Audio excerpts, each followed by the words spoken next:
আপনারা ভাববেন না সুপ্রভার পড়াশোনা তো কমপ্লিট হয়নি, চিন্তা করবেন না, ও আমাদের বাড়ি গিয়ে পড়াশোনা করবে। আমরা কেউ তাতে বাধা দিব না বা আটকেও রাখবো না। ভরসা রাখতে পারেন আমাদের উপর। আপনার মেয়ে চাকরি বাকরিও করতে চায়, তাতেও কোনো সমস্যা নেই আমাদের। শিকদার সাহেব, আপনি এত সহজে এত কিছু মেনে নিলেন কি করে? মানে আদ্রও মেনেছে তো? আমি তো বিশ্বাস করতে পারছি না। শিকদার সাহেবের ইচ্ছে করছে গলা ফাটিয়ে সবাইকে বলে দিক তার ছেলে তাকে এখানে ফেলেছে, কিন্তু উপায় নেই, সে চুপ করেই রইল। পরিস্থিতি বেগতিক দেখে অনিল কনুই দিয়ে তার বাবাকে গুঁতো দিতেই শিকদার সাহেব ছেলের ইশারা অনুযায়ী বললেন, না না, আমারও কোনো আপত্তি নেই। আমার ছেলে আপনাদের মেয়েকে বড্ড পছন্দ, সেজন্য এত বছর অপেক্ষা করেছে। আর অপেক্ষা করলে তো বুড়োই হয়ে যাবে। একটাই ছেলে আমাদের, ওর সুখেই আমাদের সুখ, সেজন্য প্রস্তাব নিয়ে এসেছি। এবার আপনারা বলুন কি বলবেন। দেখুন, এটা তো বিয়ের ব্যাপার, একটু ভাবতে হবে। হুট করে তো কিছু বলা যাবে না। আপনারা এত দূর থেকে এসেছেন, একটু বসুন, চা নাস্তা খান, আমরা কথা বলে আসি। শিকদার সাহেব আফজাল হোসেনকে বলল, তবে অতীতে আমার কৃতকর্মের জন্য আমি ক্ষমা প্রার্থী। সেটা রেশ ধরে ফল ভোগ আমার ছেলেকে করাবেন না। আমার ওই একটাই ছেলে। না না, সেদিনের ঘটনা আর আমি মনে রাখিনি। অতিথিদের ছেড়ে চলে এসেছি, সেই ঘটনাও ভুলে গেছি। অকপটে শিকদার সাহেব ক্ষমা চেয়ে নিল। সুপ্রভা কেবল অবাক হয়েই সবটা দেখে যাচ্ছে। সেই দাম্ভিকতায় পরিপূর্ণ শিকদার সাহেবকে যেন আজকে খুঁজেই পাওয়া যাচ্ছে না, এতটা পরিবর্তন। আফজাল হোসেন তার স্ত্রী মমিনা বেগম তিনজন মিলে একটা রুমে চলে গেলেন। তাদের সিদ্ধান্ত নিতে এদিকে সোফাতে বসে আছেন শিকদার সাহেব, সুনেরা বেগম আর অনিল। এতক্ষণ বাবা মা ছিল বলে সুপ্রভা সেখানে দাঁড়িয়েছিল, এখন কেবল জানি অস্বস্তি হচ্ছে, সেজন্য ভিতরে চলে গেল। বাবা, তুমি তো পুরো ফাটিয়ে দিয়েছো গো। আমি তো তোমাকে ক্ষমা চাওয়ার বিষয়টা বলিনি, তাও কি সুন্দর করে বলে দিলে। চুমো নাও বাবা। ছেলের আনন্দময় কথা শুনেও শিকদার সাহেবের মন গলানো গেল না। সে কাঠপুতুলের মতন কেবল বসেই আছেন। ভেতরে ভেতরে উনি চাইছেন কখন এখান থেকে যাবে, তবে সেই ভাবনা মনেই পুষে রেখে দিল ছেলের জন্য। কিছু বলল না। নিজেদের ভিতর পরামর্শ শেষ হতেই আফজাল হোসেন সুপ্রভাকে ডাক দেয় ওর মত জানার জন্য। সুপ্রভা সেই রুমে গিয়ে দাঁড়ানোই আফজাল হোসেন প্রশ্ন করেন, ধ্রুবা, তুই নীলকে বিয়ে করতে রাজি আছিস? না কাকিমা। সুপ্রভার অকপটে উত্তর শুনে উপস্থিত সবাই অবাক হয়ে যায়। যেই ছেলেটা এতগুলো বছর অপেক্ষা করলো সুপ্রভার জন্য, এরকম খাঁটি একটা ছেলেকে বিয়ে করতে সুপ্রভার আপত্তি? ব্যাপারটা ঠিক বুঝে উঠতে পারলো না কেউ। বাবা, তুমি আমাকে জিজ্ঞেস করেছো, আমি আমার মত না বলেছি, কারণ আমার তোমার বলা প্রতিটা কথা মনে আছে অক্ষরে অক্ষরে। এবং শিকদার আঙ্কেলের সেই দিনকার করা অপমানও। তুমি বলেছো আমাকে এমন কোনো কাজ না করতে যাতে তোমাকে ওনাদের সামনে ছোট হতে না হয়। সেজন্য আমি নিজেকে লুকিয়ে রেখেছি ওনার ছেলের থেকে তোমার কথা শুনতে। তবে আমাকে একান্ত জিজ্ঞেস করলে আমি নাই বলবো, কারণ আমি তো তোমাদের মত জানি না। শোনো মেয়ের কথা, শিকদার সাহেব তো ক্ষমা চাইলেন সকলের সামনে। সেদিন অপমান একা করেছিলেন, এখন ক্ষমা সকলের সামনে চেয়েছেন। তবে হ্যাঁ, আমি তোকে বরণ করতাম এখন যদি শিকদার সাহেব নিজে না আসতো বাড়িতে বিয়ের সম্বন্ধ নিয়ে। তখন বারণ করতাম, কারণ আমরা নিজে থাকতে আগ বাড়াতে বা তুই কিছু করলে বলতেন আমরা লোভী। মেয়েকে শিক্ষা দিতে পারিনি, কিন্তু আজ উনি নিজেই এসেছেন। এখন আমাদের মাথা নিচু নয়, বরং তোর জন্য উঁচু হতে আসছে। বাবার কথা শুনে সুপ্রভাত চমকে ওঠে। তবে কি সে যা ভাবছে তাই? মনে কৌতূহল আর ভিতরে রাখতে না পেরে বাবাকে প্রশ্ন করেই বসলো, তার মানে তোমরা রাজি এই বিয়েতে বাবা? আফজাল হোসেন মেয়ের মাথায় হাত রাখলেন, মুচকি হেসে মেয়ের কথার প্রতি উত্তর করলেন, অনিলকে বারণ করার একটাই কারণ বলতে পারবি তুই সুপ্রভা? সে যে 7 বছর আগে প্রথম আমাদের বাড়িতে এসেছিল, তখন থেকে আমার ওকে ভাল লাগে। তারপর যখন আমার অ্যাক্সিডেন্ট হলো, ও আর ওর মা যেমন করে হাসপাতালে এসেছিলেন, সেসব কি আমি ভুলে গেছি? ভেবেছিস ও যুবক বয়সে আবেগ হয়তো তোর জন্য, কিন্তু না, ধারণা ভুল প্রমাণিত করেছে অনিল। এমনিতেও অনিল আর 5টা ছেলের মতো নয়। যে ছেলে 7 বছর অপেক্ষা করতে পারে একটা মেয়ের জন্য, যে ছেলে বাবার ধার্মিকতার গুড়িয়ে দিয়ে ক্ষমা চাইতে পারে, সে ছেলের কাছে আমার মেয়ে দিতে কোনো আপত্তি নেই, বরং আমরা খুশি হব। শুধু কারণ ছিল ওর বাবার অপমান। তিনিও যখন নিজেকে শুধরে নিয়েছেন, তাহলে আর আপত্তি কিসের করব? আমি না, বরং উনি নিজে এসেছেন আমাদের বাড়িতে, তখন আর কোনো আপত্তি না করা কোনো কারণ নেই। সুপ্রভার মনে আর কোনো প্রশ্ন রইল না। সে যা বোঝার বুঝে গেছে। আজকের সকালটা শুরু হয়েছে অনিলের চিন্তায় চিন্তায়। অবশেষে পেল খুশির সংবাদ। সুপ্রভা ভাবতেও পারেনি আজকের সকালটা এত রঙিন হবে, এত সহজে সবাই সবকিছু মেনে নিবে। খুশি যেন আর ধরছে না। নির্ঘাত কেউ না থাকলে এতক্ষণ নেচে গিয়ে নিজের আনন্দ প্রকাশ করে নিত, কিন্তু সামনে বাবা মা আছে দেখে ভদ্র মেয়ের মতন চুপ করে রইল। এদিকে খুশিতে আত্মহারা প্রায়। সুপ্রভাকে চুপ থাকতে দেখে মা প্রশ্ন করলো, কি রে সুপ্রভা, কিছু বলছিস না যে? আমরা তো সব ভেবে চিন্তে সিদ্ধান্ত নিছি। দেখ মা, অনিলের মতন ভালো ছেলে পাওয়া মুশকিল। ছেলেটা খুব ভালো রে, তোকে ভালোবাসে। দেখলি তো, এত বছর তোর অপেক্ষায় কাটিয়ে দিল। তুই রাজি তো? তোমরা যা বলবে তাই হবে, আমার আপত্তি নেই। কথাটুকু বলে সঙ্গে সঙ্গে সেই রুম ছেড়ে নিজের রুমে গিয়ে দরজা লাগালো সুপ্রভা। লজ্জা আর আনন্দ সব যেন মিলেমিশে একাকার হয়ে গেছে। এদিকে সুপ্রভা যেতেই আফজাল হোসেন সহ সবাই হেসে দিল। দেখেছো বাবা, সুপ্রভাতের ড্রয়িং রুমটা তোমার বাড়ি থেকে কত বড়, আর বাড়িটাও কিন্তু সুন্দর সাজানো। দেখেছো তো ভালো করে? ওরাও কিন্তু আর তোমার অর্থবিত্ত গাড়ি বাড়ির কোনো কিছুতে কম নেই। তুমি থামবে অনিল, কান তো বয়রা করে দিবে প্রশংসা করতে করতে। বাবার গুরুগম্ভীর সুরের কথা শুনে অনিল চুপ হয়ে গেল। সে জানে তার জন্যই শিকদার সাহেব এখানে এসেছেন, ভিতরে ভিতরে বিরক্ত। কিন্তু অনিল ফাজলামি করে কেবল এসব বলেই যাচ্ছে বাবাকে বিরক্ত করতে। কেন জানি বাবাকে বিরক্ত করে আনন্দ পাচ্ছে। অনিলের অপেক্ষার প্রহর শেষ হলো আফজাল হোসেনকে নিচে নেমে আসতে দেখে। এসে সোফাতে বসলেন। শিকদার সাহেব বরাবরের মতনই চুপ হয়ে রইলে নীরব দর্শকের মতো। আপাতত সে সবটা দেখবে। সোনেরা বেগম শুধালো, কি সিদ্ধান্ত নিলেন আপনারা? দেখেন ভাই, যাই সিদ্ধান্ত নেন না কেন, আমি মা হিসাবে বলবো আমার ছেলে অনিলের সমস্ত খুশিটুকু সুপ্রভা। বাবা মা হিসাবে আমরা সন্তানের সুখটুকুই চাইবো। এবার আপনারা বলুন। একটু সবুর করুন ভাবি। সুবর্মা, যাও, নিয়ে আসতে বলছি, নিয়ে আসো। স্বামীর আদেশ পেতেই সুপ্রভার মা ফ্রিজ থেকে 3 পদের মিষ্টি নিয়ে এসে রাখলেন বাটিতে করে। অনিল, শিকদার সাহেব, সুনেরা বেগম সবার হাতে মিষ্টির প্লেট দিলেন। খুশির খবর মিষ্টি মুখ ছাড়া হয় নাকি বলুন?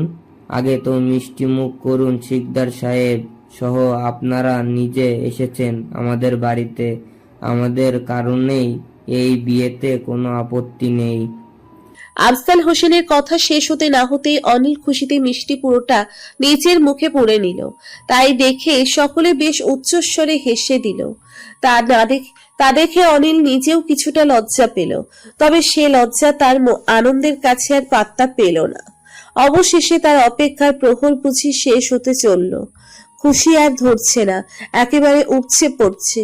পাশ থেকে তামিম বলল, হেই অনিল, এখন বড়রা আড্ডা দিবে এখানে, আর আমাদের থেকে লাভ নাই। চলো আমরা একটু ছাদে যাই। আচ্ছা চলো। অনিল আর তামিম ছাদে চলে গেল, দুজনে একসঙ্গে। ছাদে যেতেই অনিল তামিমকে জড়িয়ে ধরে নিল খুশির চোটে। কিছু মনে করো না, এই অবস্থায় আমার বন্ধু জুনায়েদকে মিস করছি। ও থাকলে 2 বন্ধু মিলে এতক্ষণ নাচ আরম্ভ করে দিতাম। আমার খুশি যে আর ধরছে না। অনিলের কথা শুনে তামিম হেসে দিল। তোমার খুশির কারণ আমি বুঝতে পারছি, বুঝেছো? আমাকেও যত ইচ্ছে জড়িয়ে ধরে নাও। অনিল আর তামিমকে জড়িয়ে ধরলো না, হাসলো কিছুক্ষণ। বুঝলে, তোমার অবদান কিন্তু সবচেয়ে বেশি। তোমার পিছু করতে করতেই তো আমি বাড়ির ঠিকানা পেলাম। তোমার সূত্র ধরেই তো সুপ্রভার নাম্বার পেলাম। এসব ব্যাপার না, একটু আধটু সাহায্য তো করতেই পারি। তুমি কেবল আমার বোনটাকে নিয়ে সুখী থেকো, ওকে সুখী করো, এতটুকুই চাওয়া। কিন্তু তোমার বোনটাই তো নেই। মুখ ফসকে অনিল কথাটা বললেও তামিম বুঝে গেল। ফলস্বরূপ বলল, বুঝেছি, কি চাও? আমার বোন তো খুশির ঠেলায় তোমার মতন রুমে চলে গেছে, যাই ডেকে আনি। অনিল দুষ্টুমি করে তামিমের গাল দুটো টেনে বলল, এই না হলে আমার সম্বন্ধী একেবারে পারফেক্ট। কিন্তু তোমার গালগুলো এত তুলতুলে কেন সম্বন্ধী বাবু? বিয়ের পর বউ তো চটকে লাল করে দিবে। হুস, তুমি দেখি বেশি কথা বলো। যাই, তোমার সুপ্রভাকে ডেকে আনি, এত রোমান্টিক কথা ওকে বলিও। যাও যাও দেখে আনো। বউকে রোমান্টিক কথা বলার বদলে সম্বন্ধীকে বলছি।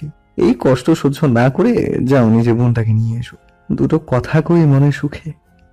তামিম হাসতে হাসতে চলে গেল নিচে সুপ্রভাকে ডাকার উদ্দেশ্যে। অনিলও হাসল কিছুক্ষণ। আজকে যেন তার মুখ থেকে হাসি আর সরছেই না। খোলা আকাশের দিকে চেয়ে দুহাত বাড়িয়ে দিয়ে সতেজ বাতাসে প্রাণ খুলে নিঃশ্বাস নিল। তখনই কারো একজনের আসার অস্তিত্ব টের পেল। কানে বাজল নুপুরের শব্দ। আসতে পারি? সিঁড়ির কাছে দাঁড়িয়ে সুপ্রভা কথাগুলো বলল। ও হে রমণী, তুমি যে আমার মনের ভেতরেই প্রবেশ করে ফেলেছো। এই ছাদে আসতে আর অনুমতি লাগে? সুপ্রভা ধীর পায়ে এগিয়ে আসলো, তবে একটুখানি দূরত্ব বজায় রেখে অনিলের থেকে। পাশাপাশি দুজন দাঁড়িয়ে আছে। দুজনের মনেই আনন্দের বন্যা বইছে আজকে। উপচে পড়া আনন্দ আর খুশি। এখনো চুপ থাকবে সুপ্রভা? আজকেও মারুন কিসের? আপনি কোথায় ছিলেন? বাড়িতেও তো ছিলেন না, এখানে থাকলে তো ঠিক আমার কাছে আসতেন। তাহলে? তুমি দেখি আমার খোঁজ খবরও রাখো। হ্যাঁ, রেখেছিলাম এক্ষুনি। যাক, শুনেও ভালো লাগছে। অনিল আর সুপ্রভা দুজনেই চুপ হয়ে গেল। কি বলবে আর খুঁজে পাচ্ছে না। দুজন সম্পূর্ণ নীরব একেবারে। মনের প্রশ্নের উত্তর বের করতে সুপ্রভা অনিলকে জিজ্ঞেস করলো, আপনি আমার বাবাকে ম্যানেজ করলেন কি করে? উনি যা মানুষ আমি তো ভাবতেই পারছি না। তুমি ভাবতে না পারো, কিন্তু আমি ভাবিয়েছি, মানে ওনাকে রাজি করিয়েছি। যাক গে, সেসব কথা বাদ দাও তো। এতদিন তো আমার থেকে দূরে দূরে ছিলে, কেবল এখন কি করবে সুপ্রভা? অনিলের কথায় সুপ্রভা লজ্জা পেল। মাথা নিচু করে ডাকলো খানিকটা। অনিলের চোখে চোখ রেখে কথা বলতে পারছে না লজ্জায়। কি আর করব, আপনার কাছে আমার বিয়ে হবে, বাস। আমাকে যে এতদিন অপেক্ষা করালে, তার বেলা এখন কি হবে শুনি? কিছুই হবে না, আমি যাই এবার। অনেকক্ষণ হলো এসছি, আপনিও যান এবার। তোমার প্রেমিতে হলাম অন্ধ, ফিরে যাবার পথ যে বন্ধ। অনিল বুঝলো সুপ্রভা লজ্জাতে কথা বলতে পারছে না, অস্বস্তি লাগছে। অনিলও আর লজ্জা বাড়ালো না। সুপ্রভা হেঁটে চলে যাচ্ছিল, ঠিক সেই মুহূর্তে অনিল বলে উঠল, মেয়ে হয়ে গড়েছ জীবন, রমণী হয়ে সাজাও হৃদয় অগোচরে, জানি না তুমি কি যে চাও। আপনাকে পাইলেই জীবনের চাওয়া সব শেষ। চাই আমি আপনাকে, ওহে সুদর্শন পুরুষ। সুপ্রভা পেছন ফিরে তাকিয়ে কথাগুলো বলে চলে গেল তাড়াহুড়ো করে। এদিকে অনিলের মুখেও হাসি ফুটল সুপ্রভার কথা শুনে। আজকে কেবলই খুশির দিন দুটো মানুষের। সকাল সকাল ধোঁয়া ওঠা চায়ের কাপ নিয়ে রুমের বারান্দায় দাঁড়িয়ে আছে সুপ্রভা। হাতে একটা বই নিয়ে এসে হুমায়ুন আহমেদের। বইয়ের নাম অপেক্ষা। বেশ আগ্রহ নিয়ে বইটা পড়ছে। কয়েকটা পৃষ্ঠা পড়তেই চোখের সামনে জীবন্ত অপেক্ষামান অনিলের মুখস্থি ভেসে ওঠে কেবল। অপেক্ষা বইয়ের মতনই অনিল কতগুলো দিন অপেক্ষা করেছে। চায়ের কাপে চুমুক দিতেই মুঠো ফোনটা বেজে ওঠে। তৎক্ষণাৎ রুমে গিয়ে ফোনটা নিয়ে আসে বারান্দায়। দেখছে অনিল ফোন করেছে।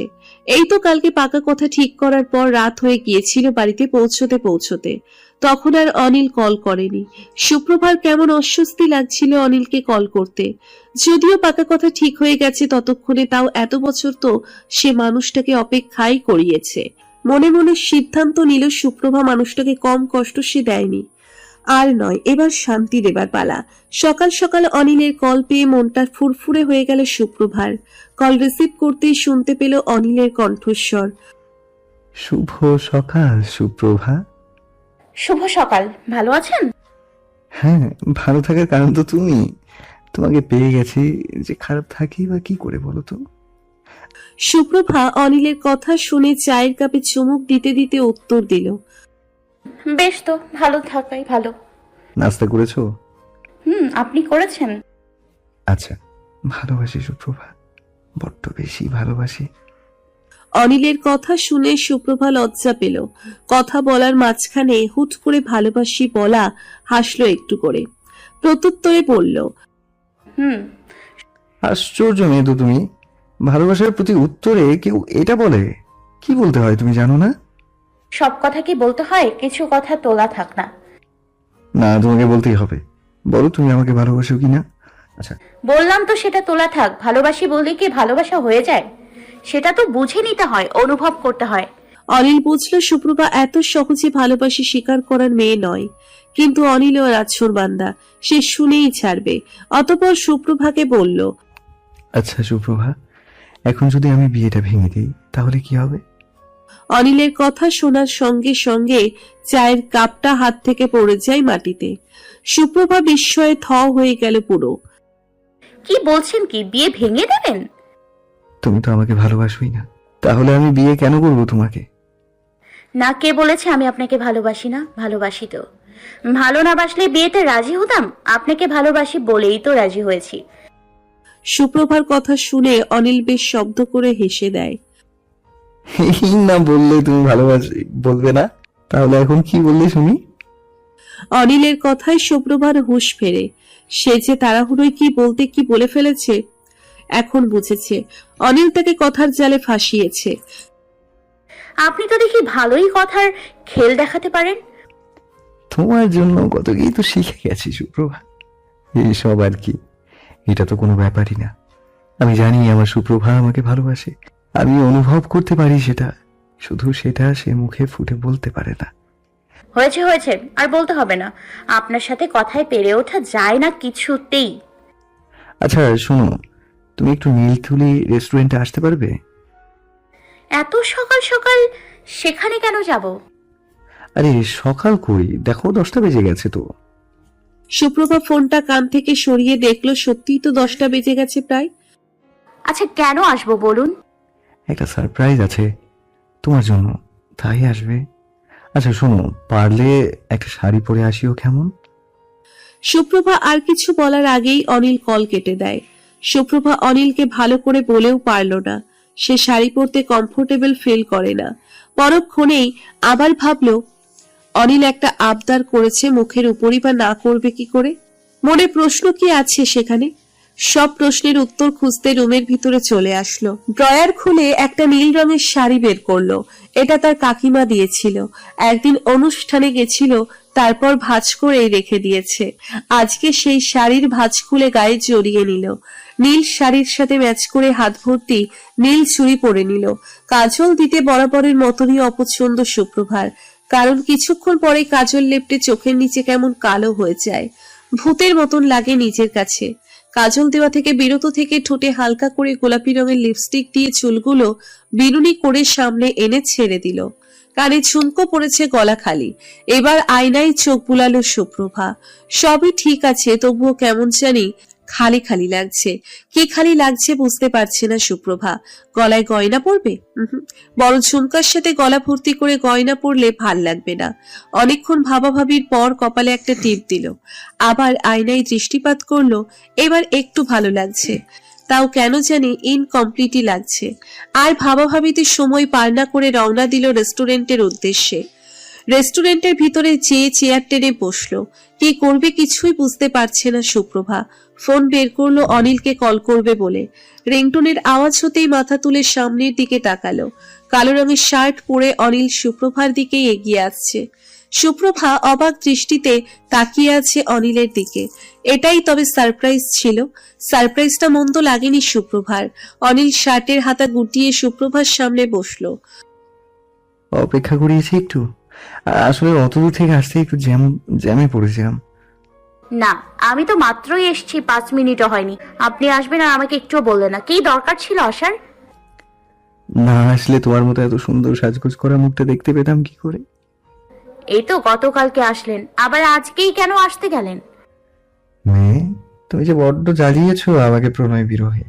প্রেম করে সেটা এবার উসুল করে নিতে হবে না, নাকি আমি কেবল অপেক্ষাই করবো তোমার জন্য? সুপ্রভা মুচকি হাসলো অনিলের কথা শুনে। অনিলকে কিছু বলতে যাচ্ছিল, ঠিক সেই মুহূর্তেই দেখতে পায় সুপ্রভা তামিম সামনে বসে আছে।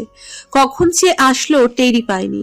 সুপ্রভা তামিমকে দেখতে পেলেও তামিম দেখতে পেল না, কারণ তামিম সুপ্রভার দিকে পিঠ দিয়ে বসেছে। এই যে দেখুন তামিম ভাইয়া। উফ, এই সম্বন্ধী দেখি বোনকে প্রেমও করতে দেবে না শান্তিতে। আপনি চুপ করুন তো। অনিল বসা থেকে উঠে দাঁড়িয়ে সুপ্রভার হাত ধরে বসলো, তারপর বলল, তুমি চুপ করো। বোন একটু প্রেম করবে, ভাই সিসি ক্যামেরার মতো এসে বসে আছে। বিষয়টা কেমন হলো? চলো এখান থেকে। সুপ্রভা দাঁড়িয়ে উত্তর দিল, আরে পরে যাব। দেখছেন না তামিম ভাইয়ার সাথে একটা মেয়েও আছে, দেখুন দেখুন, তার হাতে আবার গোলাপ ফুল। বাবা, আমি যাই ভাইয়াকে জিজ্ঞেস করি গিয়ে, আপনি হাত ছাড়ুন।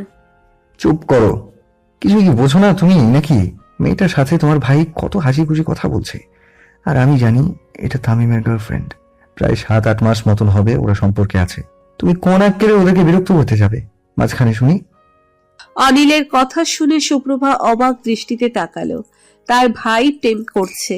দিনা মেঘে বজ্রপাত যেন সুপ্রভার কাছে। কি তামিম ভাইয়ার প্রেম? উনি প্রেম কি করবে? যা আলা ভোলা মানুষ। আমাকে একটু বললো না, বাড়িতে যাই আজকে, ভাইয়ার খবর আছে। সবাই তোমার মতো না। তামিম নিজে থেকে সম্পর্কে জড়ায়নি, মেয়েটা তামিমকে আগে বলেছিল। আর সবাই কি তোমার মতো রসকসহীন ভাবে জীবন পার করবে? সত্যি ভালোবাসে মেয়েটা তামিমকে, সেই জন্য আর বাধা দিতে পারেনি। কয়েকদিনের ভেতরেই হয়তো বাড়িতে বলবে। অনিলের কথা শুনে সুপ্রভা কোমরে হাত দিয়ে জিজ্ঞেস করলো, আপনি দেখছি আমার থেকে বেশি জানেন আমার ভাইয়াকে। হ্যাঁ জানি তো, তামিমের সাথে মিশেছি, আমি যোগাযোগ রেখেছি, টুকটাক সবই জানি। এবার চলো, এখানেই কথা বলে বলে দিনরাত পার করবে? সুপ্রভার উত্তরে অপেক্ষা না করে অনিল এবার সুপ্রভার হাত ধরে টেনে নিয়ে বাইরে চলে গেল। ওদিকে তামিম এতই ব্যস্ত একটু খেয়ালও করলো না পাশ দিয়ে যে তার বোন গেল।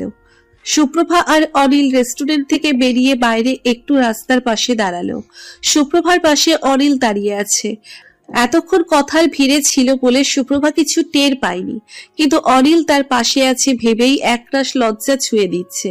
মুহূর্তের মধ্যেই পরিষ্কার নীল আকাশ কালো মেঘে রূপ নিল, যেন এই মুহূর্তেই বৃষ্টি এসে আছড়ে পড়বে ধরণীর বুকে। প্রকৃতিও কেমন শীতল হয়ে গেছে, ঠান্ডা বাতাস বয়ে যাচ্ছে।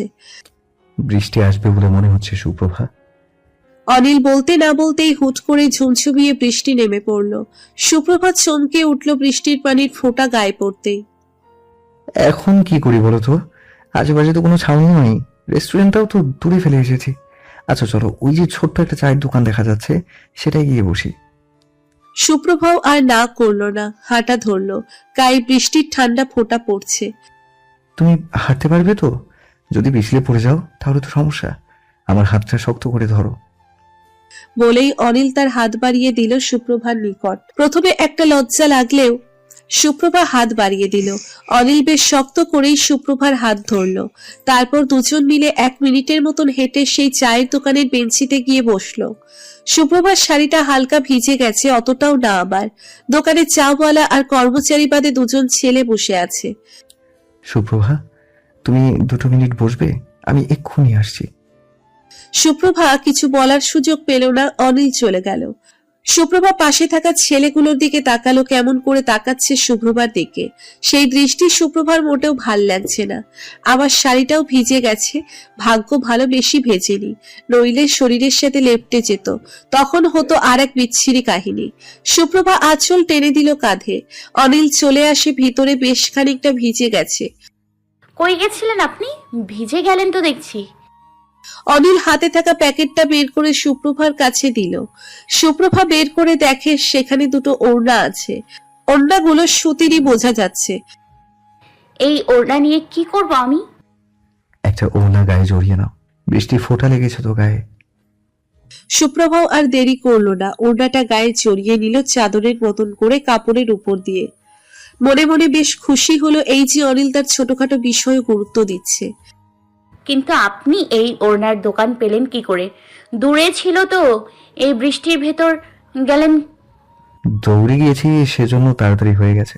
বৃষ্টিতে তো তুমিও ভিজলে, কারণ যখন আমি, তখন সেটার দায়িত্ব নেব না? ও একটু বৃষ্টির পানি, কিছু হবে না। কিছু হবে না বললেই হলো? এত দূর জার্নি করে আসলেন, এখন এই ভেজা কাপড়ে নাড়া আপনার অসুখ করবে তো। সুপ্রভা প্যাকেটটা থেকে আরেকটা ওড়না এনে অনিলের মাথা মুছিয়ে দিল। যদিও অনিল সুপ্রভার থেকে বেশ খানিকটা লম্বা, সুপ্রভা পায়ের পাতা উঁচু করতেই অনিলের নাগাল পেয়ে যায় বেশ ভালো করেই। বেশ যত্ন সহকারে অনিলের মাথা মুছিয়ে দেয়। অনিল খুশিতে হাসে সুপ্রভার দিকে তাকিয়ে। ব্যাস, এই যত্নটুকুর জন্য আমাকে বৃষ্টি কেন, পুকুরেও ঝাঁপ দিতে বললে আমি তাতেও প্রস্তুত। সব সময় খালি আপনার ইয়ার্কি, ভাল লাগে না। অনিল আর সুপ্রভার কথার মাঝখানে চাওয়ালা কাকু বলে উঠল, কি ভাই, ভাবিজান তো দেখি মেলা ভালোবাসে আপনারে। অনিল ফের ঠাট্টার সুরে বলল, হ্যাঁ, সে আজকেই দেখলাম তাহার ভালোবাসা। ঘুরতে আসছিলেন নিশ্চয়, বৃষ্টিতে আটকে পড়েছেন। থাকা সমস্যা নেই, আমি চা দিই, 2 কাপ চা খেইলন। চা খাইতে খাইতে বৃষ্টি দেন, ভালো লাগবে। অনিলও বারণ করল না।